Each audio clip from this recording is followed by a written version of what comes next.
आपल्या आणखीन एका नवीन व्हिडिओमध्ये सर्वांचं स्वागत आहे। आणि आजचा व्हिडिओ होणार आहे आपला हेल्मेटवरती।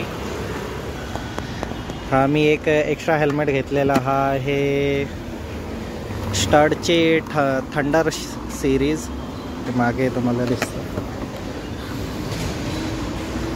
स्टडचा थंडर हेल्मेट आहे।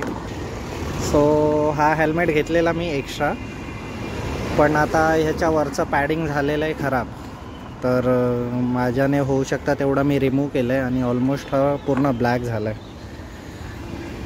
तर त्यामुळे ह्याला आता नवीन लुक द्यायचा आहे आणि असं वापरलं तर थोडं खराब वाटतं। आतून जर बघू शकता पूर्ण नवीन आहे। हे स्टडचं हे दिलं आहे, ISI मार्क आहे, हे पॅडिंग रिमूवेबल आहे।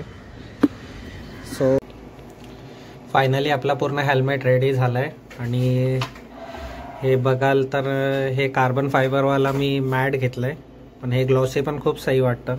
त्याच्या मागे जो स्पॉइलर आहे त्याला निऑन कलर दिला आहे, कारण थोडा छपरे लुक यायला। छपरे लुक असं म्हणू नाही शकत, पण हे जरा कूल वाटतं ह्या स्पॉइलरवरती। हे लांबून जरा एकदम नजर त्याच्यावरतीच पडते। आणि मी AGVचा एक हेल्मेट बघितलेला, त्याचा सेम कॉपी बनवण्याचा ट्राय केलं आहे, कारण ह्याची तर पॅडिंग भरपूर खराब झालेली। जर तुम्ही बघितलं असाल स्टार्टिंगला मी जेव्हा व्हिडिओ बनवलेला, आणि ह्याला भेटायला खूप वेळ लागला, कारण तो JTBला जर तुम्ही गेला तर JTB स्टेशनच्या बाहेरच पूर्ण लाईन आहे। तुमची बार्गेन करण्याची स्किल आहे ना, त्याच्यावरती डिपेंड करता तुम्हाला ते किती स्वस्त भेटेल।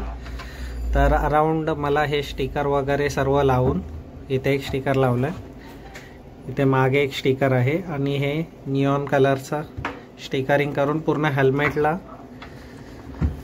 हेल्मेटला रॅपिंग केली आहे। त्याचे टोटल मला कॉस्ट पडली 300 रुपये, आणि आधीपेक्षा तर खूप छान झालं आहे। जर पुढे जाऊन ह्याची पॅडिंग स्टिकरिंग जर खराब होते तर मी विचार करतो ह्याच्यासोबत अजून काहीतरी कूल करेन की तुम्हाला पण आवडेल, आणि मी ते पूर्ण व्हिडिओ बनवून तुम्हाला नक्कीच शेअर करेन। हे बघून तुम्ही नक्कीच कमेंट करा की कसं वाटतंय हे, कारण